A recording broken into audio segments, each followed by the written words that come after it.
Hi മക്കളെ, 5ാം ക്ലാസ്സിലെ എല്ലാ മക്കൾക്കും പുതിയൊരു വീഡിയോയിലേക്ക് സ്വാഗതം. 5ാം ക്ലാസ്സിലെ കേരള പാഠാവലിയിലെ ഓണം എക്സാം കഴിഞ്ഞ വർഷത്തെ 2024-25 വർഷത്തെ കേരള പാഠാവലി ക്വസ്റ്റ്യൻ പേപ്പറാണ് നമ്മൾ നോക്കാൻ വേണ്ടി പോകുന്നത്.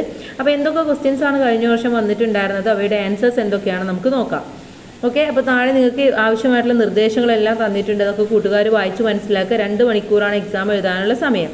പ്രവർത്തനം 1 വായിക്കാം എഴുതാം എന്ന പ്രവർത്തനമാണ്. കാട് എന്ന ഒരു കുഞ്ഞു കവിതയാണ് തന്നിട്ടുള്ളത്.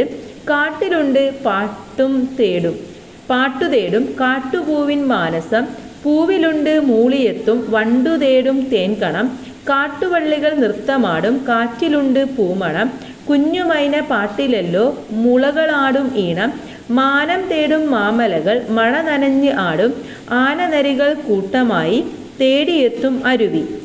വി രഘു എഴുതിയ ഒരു കുഞ്ഞു കവിതയാണ് ഇവിടെ തന്നിട്ടുള്ളത്. അപ്പോൾ കാട്ടിൽ എന്തൊക്കെയാണുള്ളത്? അവിടെ പൂവിൽ എന്തൊക്കെയുണ്ട്? അത് മൂളിയെത്തുന്ന വണ്ടുകളുണ്ട്, കാട്ടുവള്ളികളുണ്ട്, അതുപോലെ തന്നെ കുഞ്ഞു മൈനകൾ പാട്ട് പാടുന്നുണ്ട്, മുളകൾ ആടുന്നുണ്ട്, മാനം തേടും മാമലകളുണ്ട്, മഴ നനഞ്ഞിട്ട് ആടും ആന നരികളും ഒക്കെ കൂട്ടമായിട്ട് അരുവിയിലേക്ക് തേടിയെത്തും എന്നൊക്കെയാണ് ഇവിടെ പറയുന്നത്. ഇനി നമുക്കിതിലെ ചോദ്യങ്ങൾ നോക്കാം. ഒന്നാമത്തെ ചോദ്യം, തേൻകണം തേടിയെത്തുന്നത് ആര് എന്നാണ് ചോദിച്ചിട്ടുള്ളത്. തേൻകണം തേടിയെത്തുന്നത് ആര്? കാറ്റ്, കാട്ടുവള്ളി, വണ്ട്, പാട്ട്. ആരാണ്? വണ്ട് എന്നതാണ് ശരിയായിട്ടുള്ള ഉത്തരം. ഓക്കെ, മൂന്നാമത്തെ ഓപ്ഷൻ വണ്ടാണ്.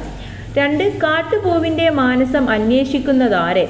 ആരെയാണ്? കാടിനെ, പാട്ടിനെ, പൂവിനെ, തേൻകണത്തെ. കാട്ടുപൂവിൻ്റെ മാനസം എന്താണ് പറയുന്നത്?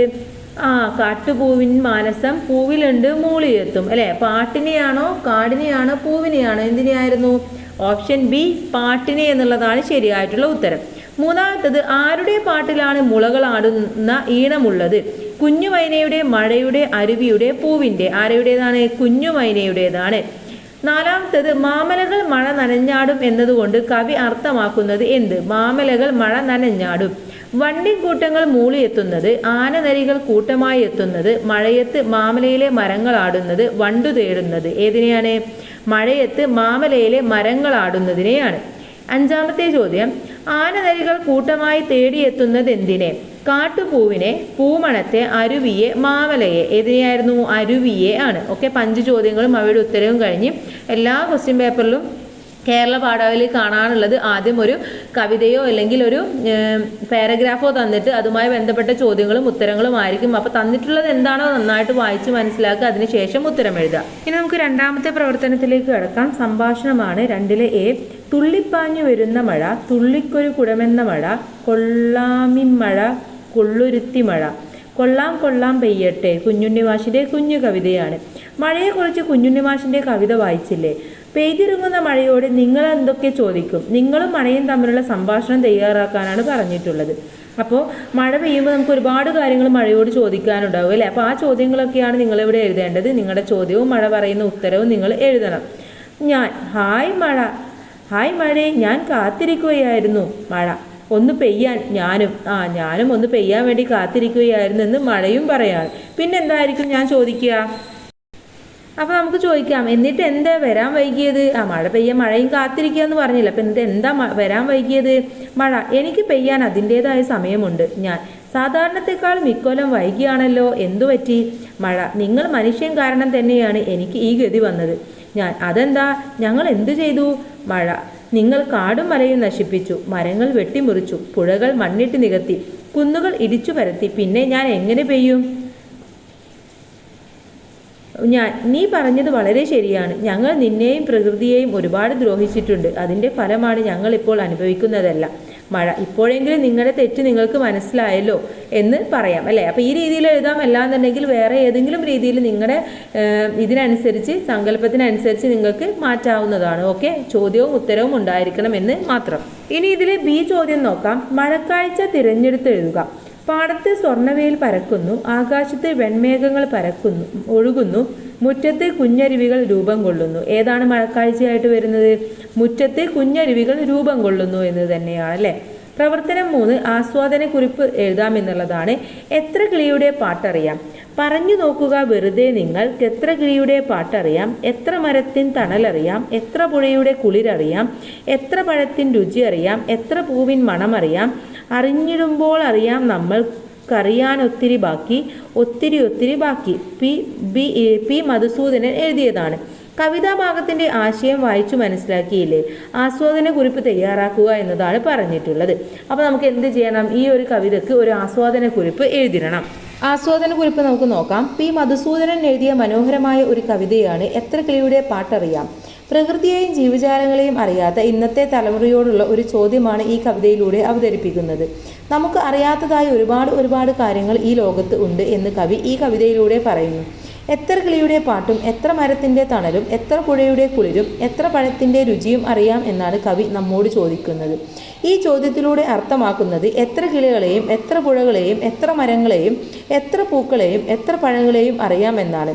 അങ്ങനെ ഓരോന്നോരോന്നായി അറിഞ്ഞു വരുമ്പോൾ മാത്രമേ നമുക്ക് അറിയാത്തതായി ഒരുപാട് കാര്യങ്ങൾ ഉണ്ടെന്ന് മനസ്സിലാവുകയുള്ളൂ. പ്രകൃതിയെ അറിയാത്ത ഇന്നത്തെ തലമുറയ്ക്കുള്ള ഒരു ഓർമ്മപ്പെടുത്തലാണ് ഈ കവിത. എനിക്ക് ഇതിൽ ഏറെ ഇഷ്ടപ്പെട്ടത് അറിഞ്ഞിടുമ്പോൾ അറിയാൻ നമ്മൾക്കറിയാനൊത്തിരി ബാക്കി എന്ന വരികളാണ്.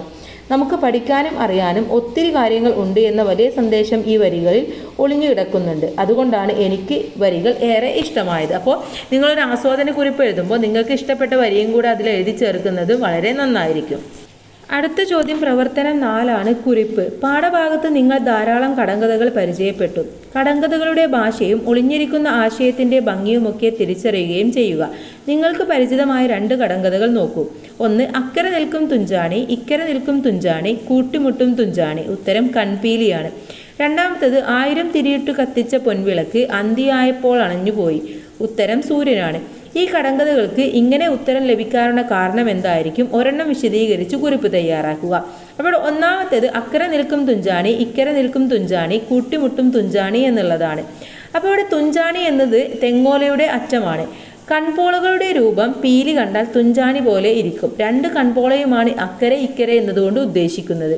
കണ്ണ് എപ്പോഴും അടക്കുകയും തുറക്കുകയും ചെയ്യും. ഈ ഒരു ആശയത്തിൽ നിന്നായിരിക്കും ഇങ്ങനെ ഒരു കടങ്കഥ ഉണ്ടായിട്ടുണ്ടാവുക. ഓക്കെ, ഇനി രണ്ടാമത്തെ ജസ്റ്റ് ഒന്ന് പറഞ്ഞു തരാം. 1000 തിരിയിട്ട് കത്തിച്ച പൊൻവിളക്ക് അന്തിയായപ്പോൾ അണഞ്ഞുപോയി എന്നുള്ളതാണ്. അവിടെ ആകാശത്തിലെ പൊൻവിളക്ക് അഥവാ സ്വർണ്ണ നിറമുള്ള വിളക്ക് ആയാണ് സൂര്യനെ ഈ കടങ്കഥയിൽ പറഞ്ഞിരിക്കുന്നത്. നമുക്കറിയാം സൂര്യനിൽ ഒത്തിരി പ്രകാശകിരണങ്ങൾ ഉണ്ട്. അതുകൊണ്ട് തന്നെ 1000 തിരിയിട്ട് കത്തിച്ച പൊൻവിളക്ക് എന്ന് പറഞ്ഞിരിക്കുന്നു. സൂര്യൻ അത്രയും പ്രകാശപൂരിതമാണ് എന്നാണ് ഇതുകൊണ്ട് അർത്ഥമാക്കുന്നത്. അന്തിയായപ്പോൾ അണഞ്ഞുപോയി എന്നാൽ രാത്രിയായപ്പോൾ സൂര്യൻ മാഞ്ഞുപോയി എന്നാണ്. പകൽ മുഴുവൻ ഇങ്ങനെ കത്തിജ്വലിക്കുന്ന സൂര്യൻ രാത്രിയായാൽ മറഞ്ഞു പോകുന്നു എന്നാണ് ഈ പഴഞ്ചൊല്ലിൻ്റെ പൊരുൾ. ഓക്കെ, ജസ്റ്റ് പറഞ്ഞു തന്നേ ഉള്ളൂ. ഇനി നമുക്ക് അടുത്ത പ്രവർത്തനം 5ാമത്തെ പ്രവർത്തനത്തിലേക്ക് കടക്കാം. പ്രവർത്തനം 5 ജീവചരിത്ര കുറിപ്പ് എന്നുള്ളതാണ്. ഇവിടെ ബഷീറിനെ കാണിച്ചിട്ടുണ്ട്. ഇമ്മിന് വലിയ 1 സ്വയം കണ്ടെത്തുന്ന വാക്കുകൾ. ജനനം കൊടുത്തിട്ടുണ്ട് 1908 ജനുവരി 21, മരണം 1994 ജൂലൈ 5. മതിലുകൾ, അതുപോലെ തന്നെ ശബ്ദങ്ങൾ, ആനപ്പൂട, ഭൂമിയുടെ അവകാശികൾ, ബാല്യകാല സഖി, നീല വെളിച്ചം. ചിത്രം വിശകലനം ചെയ്ത് വൈക്കം മുഹമ്മദ് ബഷീറിനെ കുറിച്ച് ജീവചരിത്ര കുറിപ്പ് തയ്യാറാക്കുക. അധിക വിവരണങ്ങൾ ഉൾപ്പെടുത്തുമല്ലോ എന്നാണ് പറഞ്ഞിട്ടുള്ളത്. അപ്പോൾ നമുക്കൊരു ജീവചരിത്ര കുറിപ്പ് നോക്കാം. അതുപോലെ തന്നെ ഇതിലെ ബി ചോദ്യം കൂടെ നോക്കിയിട്ട് നമുക്കത് എഴുതാം. വൈക്കം മുഹമ്മദ് ബഷീറുമായി ബന്ധപ്പെട്ടത് പൊതിച്ചോറ്, ആകാശമിഠായി, റിക്ഷക്കാരൻ പപ്പു. ഏതാണ്? ആകാശമിഠായിയാണ് ബഷീറുമായി ബന്ധപ്പെട്ട സംഭവം എന്ന് പറയുന്നത്. ഇനി നമുക്ക് ജീവചരിത്ര കുറിപ്പ് എഴുതി നോക്കാം. 1908 ജനുവരി 21 വൈക്കം മുഹമ്മദ് ബഷീർ എന്ന ബേപ്പൂർ സുൽത്താൻ ജനിച്ചത്. മലയാളം കണ്ട പ്രശസ്തനായ എഴുത്തുകാരനാണ് വൈക്കം മുഹമ്മദ് ബഷീർ. മലയാള സാഹിത്യത്തിലേക്ക് ഒട്ടേറെ സംഭാവനകൾ അദ്ദേഹം നൽകിയിട്ടുണ്ട്. ബാല്യകാല സഖി, ആനപ്പൂട, നീല വെളിച്ചം, ശബ്ദങ്ങൾ, ഭൂമിയുടെ അവകാശികൾ തുടങ്ങിയവ അദ്ദേഹത്തിൻ്റെ ഏതാനും പ്രശസ്തമായ രചനകളാണ്. നാടൻ വാക്കുകളും സ്വന്തമായി കണ്ടെത്തുന്ന പല വാക്കുകളും പ്രകൃതി സ്നേഹവും എല്ലാം തന്നെ ബഷീർ കൃതികളുടെ പ്രത്യേകതകളാണ്.